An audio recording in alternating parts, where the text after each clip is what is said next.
Lo decía, la organización Artículo 19 para México y Centroamérica presentó el reporte Las leyes como mecanismo de censura, aumento del acoso judicial contra periodistas en México, en el que documentó y alertó sobre un preocupante incremento en el uso del sistema judicial como herramienta de hostigamiento contra periodistas y medios de comunicación en nuestro país. Vamos a platicar al respecto con Leopoldo Maldonado, director de Artículo 19 para México y Centroamérica. Polo, ¿cómo estás? Gusto saludarte. Hola, hola, muy buenos días, Pascal. Muchas gracias por el espacio. Bueno, pues, ¿qué representa este uso del Poder Judicial? Demuestra, entre otras cosas, que hay jueces a modo de estos políticos que están buscando callar a periodistas. Pues mira, Pascal, sí es un hallazgo inquietante, porque justo había sido el tema, digamos, de estos 7, 8 meses que lleva, bueno, lleva más, ¿no? Y el gobierno de Sheinbaum, ¿no? Que ya va a cumplir un año, cómo se incrementó la censura a través del aparato judicial.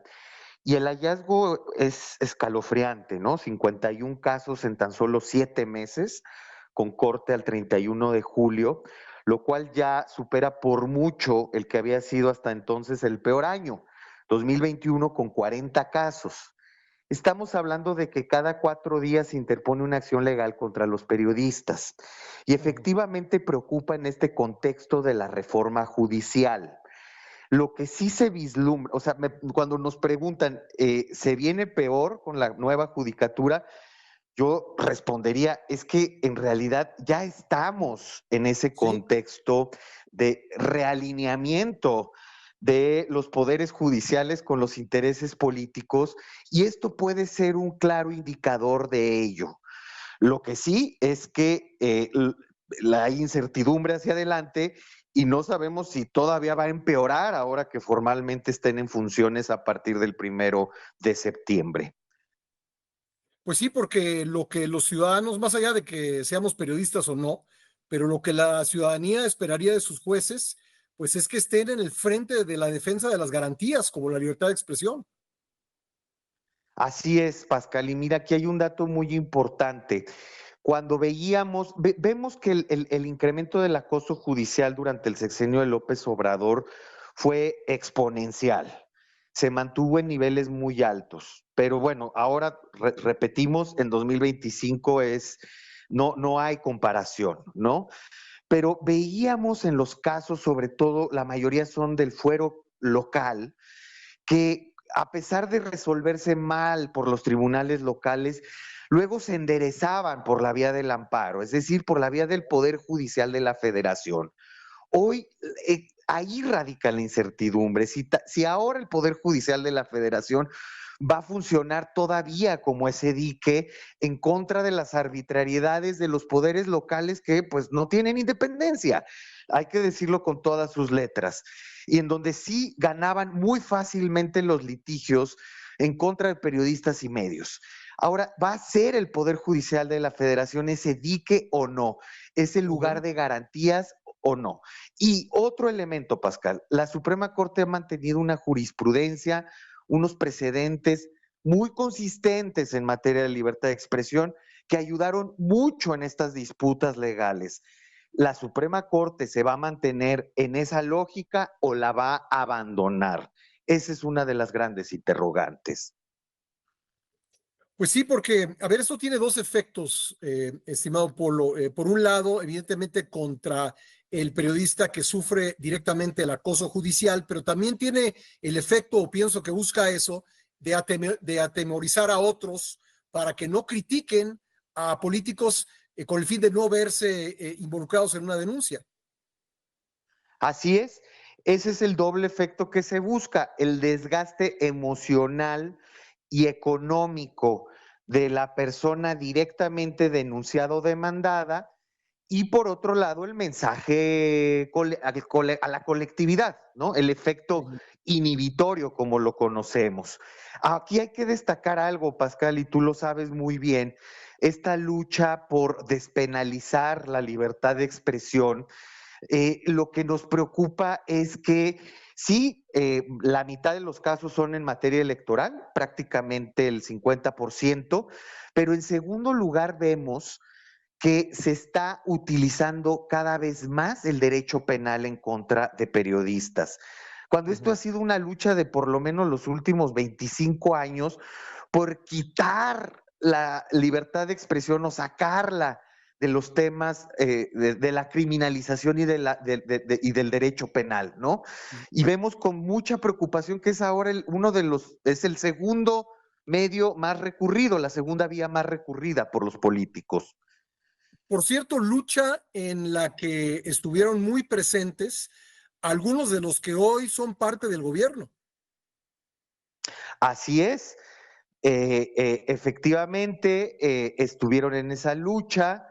Recordemos que en el 2006 mucho tuvo que ver el caso de Lidia Cacho, ¿no? Que era acusada de difamación y calumnia y generó todo lo que generó, su detención arbitraria, su tortura.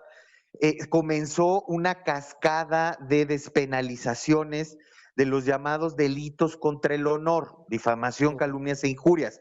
Bueno, la Ciudad de México fue de las primeras, durante el gobierno ya no estaba López Obrador, estaba Encinas como jefe de gobierno sustituto, pero Sí. llama mucho la atención precisamente eso, ¿no? Cómo se enarboló esa lucha desde el movimiento que hoy ocupa el poder y ahora instrumentalizan el derecho de la manera como ellos denunciaron hace 20 años, ¿no? Claro.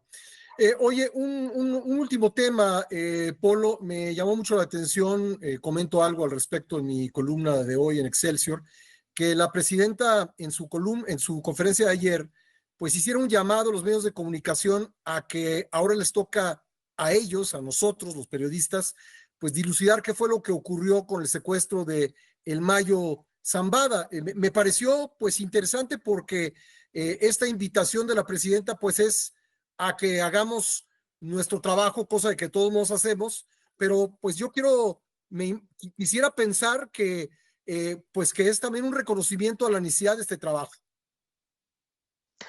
Es un reconocimiento, sin lugar a dudas, que quisiéramos pensarlo igual que tú, Pascal, pero pues también nos decepciona un poco que es una especie de claudicación a ejercer la función del Estado de esclarecer estos hechos, la responsabilidad del Estado y da cuenta también que los grandes casos de corrupción, violaciones a derechos humanos, de violencia, de crimen organizado, pues en realidad sí están siendo investigados por la prensa y ¿Sí? no por quien debería de investigarlos, ¿no? Entonces, bueno, no sé si es un arma de doble filo, pero por lo menos hay un reconocimiento implícito, pero también un deslinde de sus responsabilidades. Y también comentaba yo que la presidenta en los últimos días ha estado diciendo que, pues ante las versiones de que se corrompieron políticos involucrándose o siendo cómplices de criminales, habría que presentar denuncias y habría que presentar evidencias. Pues yo digo que justamente en el hecho del secuestro del Mayo Zambada, ahí está el truqueo de la muerte de Héctor Melesio Cuen como un caso clarísimo del que se podría jalar la hebra para sacar otros casos muy evidentes de violación a la ley y que tendría que hacerse. Sí, totalmente. Pero repito, este tipo de aseveraciones es un poco escurrir el bulto, ¿no? Tratar de no asumir esta responsabilidad en un México hundido en la impunidad, en la injusticia, pues el escuchar de la primera magistratura del Estado mexicano decir, bueno, pues investiguen ustedes periodistas o metan sus denuncias cuando hay evidencia de muchas cosas que digamos ahí están, pues no hay que buscarle mucho, pues sí decepciona bastante, ¿no? Es seguir claudicando a esta función y a esta deuda histórica que es pues el garantizar justicia y esclarecer la verdad. Pues Pablo, muchas gracias por haber estado con nosotros hoy. Muchas gracias, al contrario, Pascal, siempre por este espacio.